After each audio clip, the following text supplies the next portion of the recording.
Welcome to our lovely Shala conference. We are continuing the study of the vagus nerve and oxytocin. But really the underlying theme this past month has been what? If you could say it in one word, what would it be? Love. Absolutely. So we're really looking at the physiology of our yoga practice and how we open up the fourth chakra, our compassion, our forgiveness. And also we've been specifically looking at how we can activate and strengthen the vagus nerve, the vagal tone, and as well taking a look at the hormone oxytocin. So a little review, I had asked you guys to watch a TED Talk by Berkeley social psychologist, Dr. Keltner. Did anyone get a chance to watch that? There was a short one on our homepage, and then there's a longer one that's a TED Talk. I think we have a connection to that one too. That's really beautiful. But I wanted you guys to just kind of listen to Dr. Keltner because he does such a great job at talking about how important it is for us considering ourselves to be healthy human beings, is that the holistic way of being healthy is really that we are loving human beings, that we are compassionate, and that we are connected to each other was what we've been talking about, which has kind of been fun because it's really fit into our year of the dog. You know, our four-pawed friends that are very compassionate and very connected to us. So I want to encourage you guys to watch that video, but talk a little bit about some things this week that he shared on that particular talk, where he describes that one of the ways that we strengthen our vagal tone, which we talked about, is the vagus nerve runs throughout the body and it connects to our mouth and our face. So when we just make a facial expression, it's one way that we can strengthen the tone by smiling or just having a compassionate face when someone's talking to you about a sad story, something that's a suffering, but that same nerve gets fired when someone is telling an inspirational story. And so we see that connection, the mind-body connection throughout our bodies, but in particular we were looking at like just a facial expression. Or Dr. Keltner talks about sound as well. So I love to kind of bring that in because we can make a sound that's very loving, like, oh. He was making an example of one of his teenagers that's sort of annoyed by his music or whatever, and they go, right? Just two sounds, completely like no specific language, but just a human sound that we both can identify. We can all identify with that sound. And how, you know, one sound just conveys like love, like, oh, you know, and the other one kind of makes you feel bad, you know, like, oh. And I want to kind of come back to that later in the teachings, but hold that thought when we think about the spoken language, then when I say something to you and to hear words that are spoken to us, to be the receiver or the giver of words. And, you know, in our tradition in yoga, we believe that the word itself holds some of the meaning, which is why we do chanting, which is why people do prayer. So when I say the word for peace is what? Shanti, so we say Shanti, Shanti, Shanti. We're invoking peace for ourselves. We're invoking that as a prayer of peace. And so there's something really powerful about the spoken word for us, that it holds some of the meaning and holds this way of communicating a wide variety of things, but they can range from something as loving and compassion and someone feeling really connected by saying, I understand you. I always loved in Thailand the word, which I can't remember the Thai word for I understand, but the literal translation as someone gave it to me was to say, I take it into my heart. And I love to play with language sometime like that and think about, like, to say to you, I understand you, it's like, it feels like a deeper connection to something is beautiful. So then he also started talking about the skin, which is fascinating. You know, our skin is our largest organ of our body, and we have 3 layers of cells on our skin. And as mammals, this is one of the ways, particularly as humans, that we are able to communicate. And we all know when we were babies, or when you see a baby, that's partially how we discover our world, right? We pick up things and we touch them and we stick them in our mouth, and, right? That's kind of how we explore the world. And then, you know, for us as adults as well, you realize how much our ability to touch something or touch someone is a form of communication, which has all these layers that connect to, of course, the vagus nerve, which we're talking about, but also we kind of are tying this in this week to this idea of that we release hormones, and the hormone we've been studying is oxytocin. So if the vagus nerve is the love nerve, then oxytocin is the love hormone, right? And again, there's just all this really kind of fun research that's being out there that's being done around that. But just, again, something as simple as there's a wide range of how a baby connects to her mother through breast milk, and that's something that oxytocin is released for breast milk. But also there's a range of that just someone smiling at you or someone saying something kind to you releases oxytocin, and that runs a full range to like kissing someone or making love to someone. That is the same hormone that's released. So again, we see the power of that. So last week I'd given you some homework, but I wanted to really pull it through this week to give you the full amount of homework. And I want to say, again, my intention for this year, back for Diwali and carrying through all the New Years that we've been celebrating, is that I decided of all things I want to get better at, like be more healthy or get to the yoga mat more, or you know, all these different goals we set for ourselves, that this year I really want to be my best loving self. I want to be the best lover that I can be. And I invited all of you to join that with me, because I think, you know, we set all these intentions, and really when we break it down, what is more important than being loved and to love someone? You know, and we've been talking about this a lot with impermanence and the One Precious Life meditation. When it all really boils down to what you're left with, it's like the Hafiz quote. He says, when all life's desires are distilled, you will cast just 2 votes, to love more and be happy.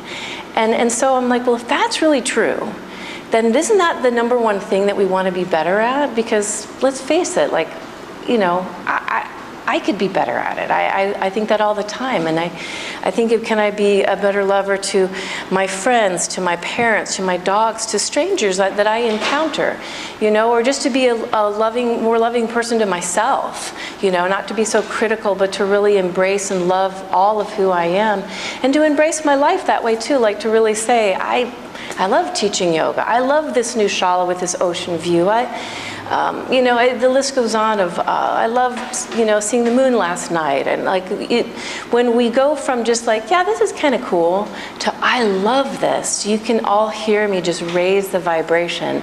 So I used the example this week, and I'm running out of time, but if you guys can, go to our website and connect back to the book we studied 2 years ago, The Happiness Advantage, with Sean Aker. There was a chapter in there called the Tetris Effect. Do you guys remember that? It was all about the video game that you play, or the app that's on your phone, where the images fall down from the top of the screen and you have to get them all pushed together to make this line on your screen. And it's a very addictive game, apparently. And so the Tetris Effect was that they had had a bunch of college students participate in a study where they had them do the Tetris Effect, the Tetris game, for hours and hours every day, for days in a row, for days in a row. And what happened? You guys remember what came out of that research? They saw the shapes everywhere. They saw the shapes. Basically, there's something physiologically where when you see an image, it can actually burn that imprint like into your brain. And so we understand sort of what starts to happen when an image is burned into the brain, which is the same as words that are reviewed in the brain. It's all about neuroscience again. It's about neural pathways, right? So when you see that image over and over and over again, it burns a really strong pathway, a really deep one and a really wide one, right? So the Tetris Effect, these kids just started seeing like these images everywhere. Like they'd go into the grocery store and see like different boxes of cereal and how they could put the boxes together, or a truck would be driving by and a billboard, and they would kind of, in their mind, like, automatically. So without thinking or trying, the brain trained itself to see these images. So the same, I'm going to come back to love now. So the same holds true whether that year we studied that book, we took on a practice of gratitude. Well, some of you participated in that. And every day you would do this very simple gratitude practice where you would say at least 10 things that you were grateful for in the morning. And what happened? The Tetris Effect happened to us. We would go out throughout the day and be like, I'm thankful Tony comes to class now. It's more than just, hey, Tony, how are you? Like, it elevated that in my brain, and I started scanning through the day going, oh, I'm grateful for that. Oh, I'm grateful for that. And that neural pathway for all of us, I mean, Annette's a great example. You started it that year, right? You continue to do your gratitude practice every day. And does it shift the way you kind of see things, you know? We go through a hard time and we realize we're constantly like upping our level of consciousness and our gratitude and feeling blessed and lucky. So asking you guys to, I'm not asking you to, I'm actually inviting you to. That's a better word, right? I'm inviting you to, instead of taking on the gratitude practice, we're going to do the same practice but with love. So the idea is this. You're going to get a pad of paper, notebook, whatever you want. On the top of the page, you're going to put, people I love.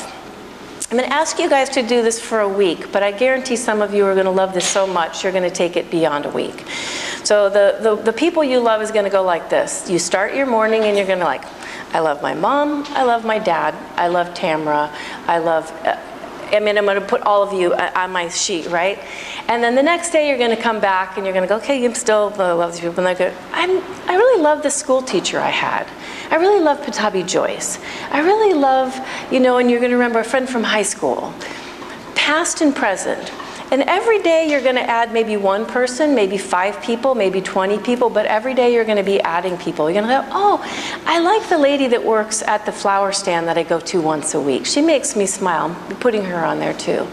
And so like the Tetris Effect, as you start to do this and every day you add to this list, you add to this list, you add to this list, you start throughout the day to see people or remember people and elevate that to a level of like, I love Sophia.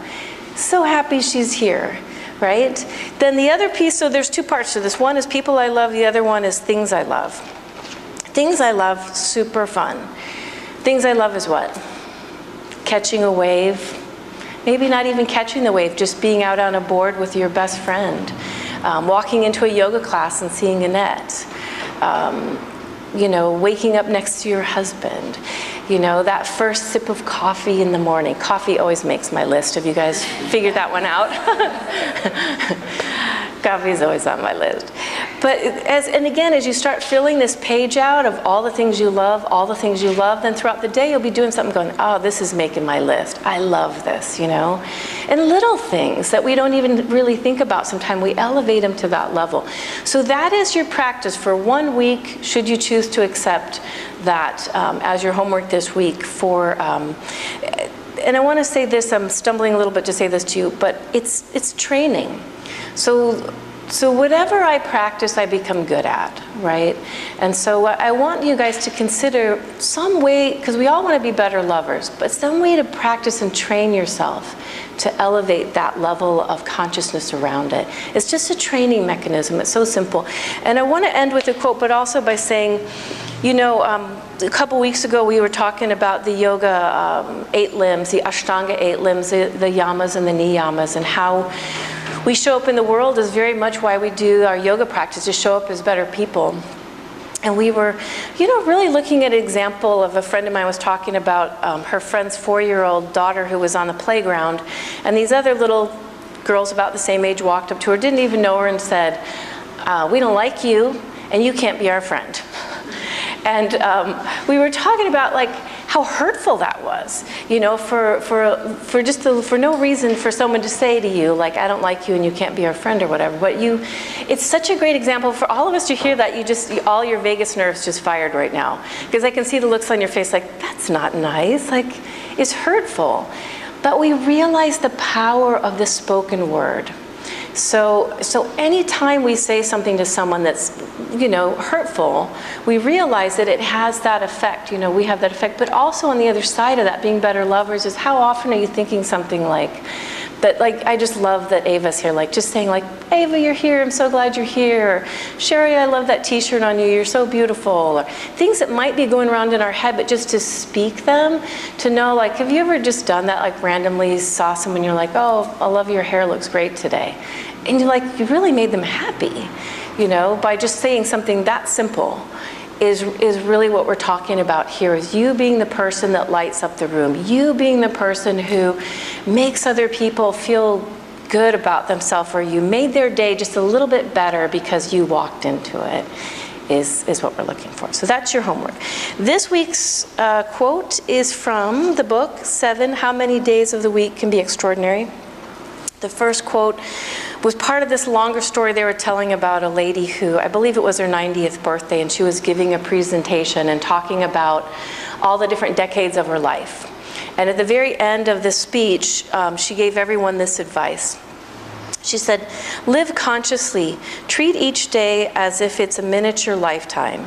In this way, I have learned to get more life out of one day than I used to get out of an entire year. And then the last quote is by Amelia Barr. Time is a very precious gift, so precious that it is only given to us moment by moment. Namaste.